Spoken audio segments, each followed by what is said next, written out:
Hi everyone! Today is the day that we are moving out.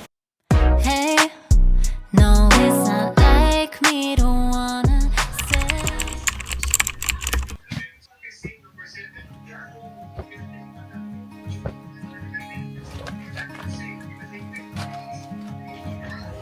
Ruby shoes, rosy cheeks, skipping down Linden Street. Here's the bird sings along, joining in their morning song.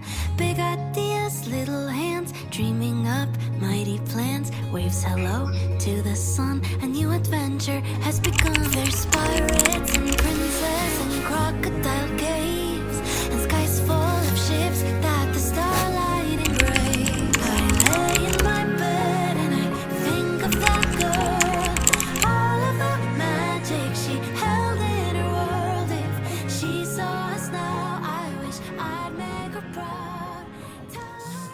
Good day everyone! Magandang araw! Today ay naglalakad tayo kasi at pupunta tayo ng charity shop kasi meron ako mga ilang things na titingnan. So, samahan niyo ko today. So, let's go! Maybe I'm living in New York, taking the subway, drinks with the girls down in Brooklyn on Friday, work at a bookstore, falling for fictional men. Or maybe I'm in Oklahoma, married, we own a blue Chevy pickup, drink Coca-Cola, wear overalls while we're painting the walls in our house. Hi guys! So, nandito tayo ngayon sa Pound Stretcher and bumibili lang ako ng mga basic needs or yung mga cleaning materials para sa lilipatan natin na room next week. Mura kasi sila dito guys kasi tulad nito mga multi-purpose cleaner, usually sa ibang shop to mga nasa 1 or 2 pounds na siya, dito 99 pence lang.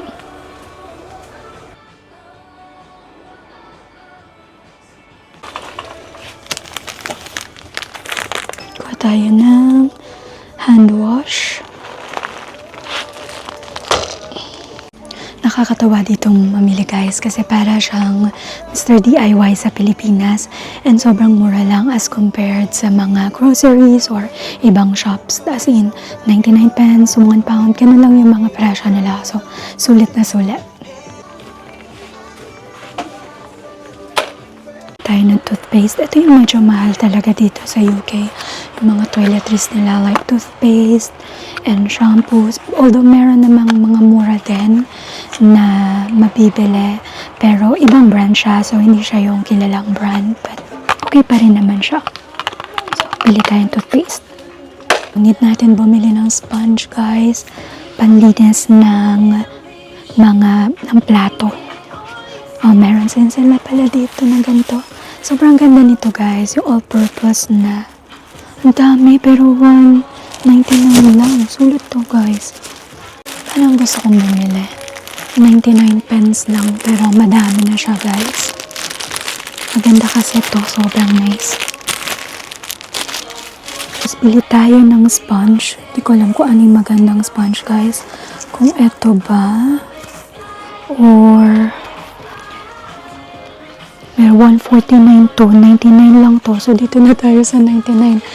Mura-mura lang. So, yeah. Add to cart. I think kailanganin din natin yung cube storage na ganito para sa mga damit natin.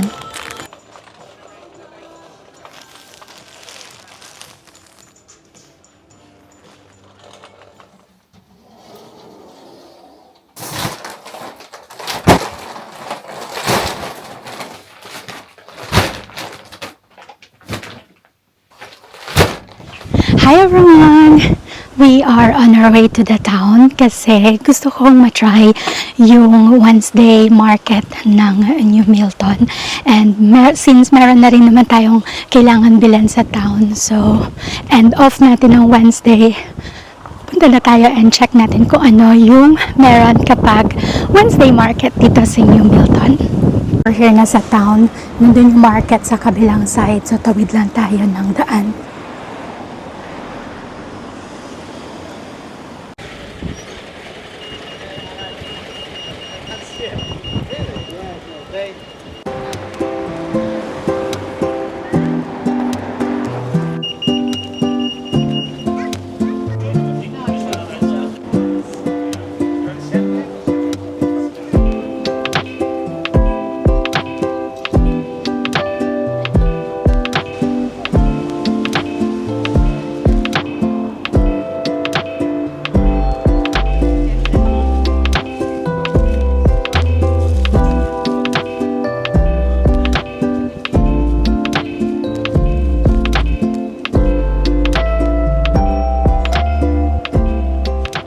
So basically, yun lang naman yung market dito sa New Milton. As in, maliit lang siya. Tapos mga maliliit na booth lang talaga siya. Tapos, ito yung market na parang makikita nyo yung may mga nagtitinda ng candles, nagtitinda ng mga accessories, mga clothing. Mahilig kasi sila dito sa mga ganon, guys. Okay, so daan tayo dito sa may charity shop ng mga second-hand books. Let's go.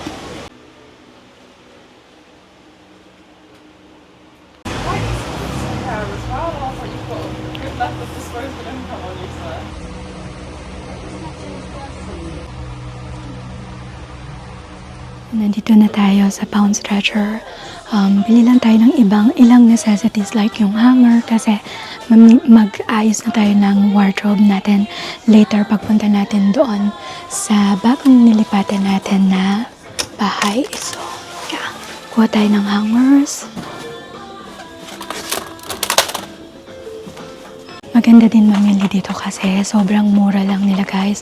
So, parang siyang Daiso sa Pinas or yung mga ganon, yung Daiso or Mr. DIY kasi marami sila mga gamit din sa bahay. So, iba-iba yung mabibili nyo dito. So, bili tayo ng unan, guys, kasi wala pa tayong unan doon sa lilipatan natin. So, yun yung purpose din natin kaya tayo pumunta dito sa Pound Stretcher. So, meron silang ganito, $5.99, pero dalawa na yung nasa loob, which is really nice.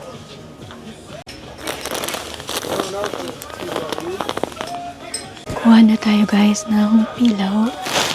I think ito na lang yung kukunin natin. Yung $5.99 para mura lang siya. Pero maganda naman yung quality.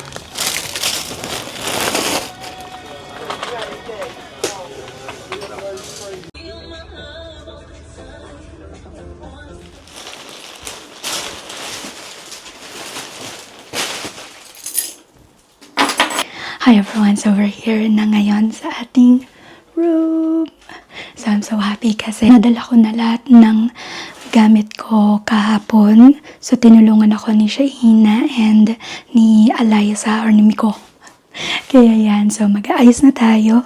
Ito yung mga pinamili natin kanina. So mga kailangan lang natin dito sa ating kwarto. So I'm so excited, guys.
Hi guys! So update lang, we are done fixing all our things and nakasettle na tayo guys dito sa ating bagong room na nararentahan.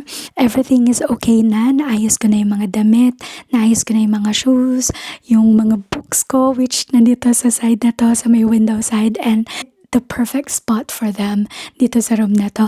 Nakasettle na tayo. So, yeah, I'm so happy kasi finally okay na yung lahat. And then, starting later, dito na tayo matutulog. And also, pero may mga few things pa ako na nandito sa side na to na kailangan ilagay sa kitchen. Pero siguro sa off ko na lang yun. Hindi naman sila ganun ka-importante. Pero yeah, we're settled in already guys. So happy kasi nakasettle na tayo.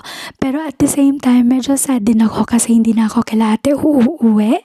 Pero malapit lang naman sila. It's just like 10 minutes walk from here. And for sure, kung may car na rin ako, so pwede na akong mag-drive mabilis lang papunta kila ate. Anyway, thank you Lord kasi nandito na tayo, nakasettle na tayo. And sobrang bait din ng family na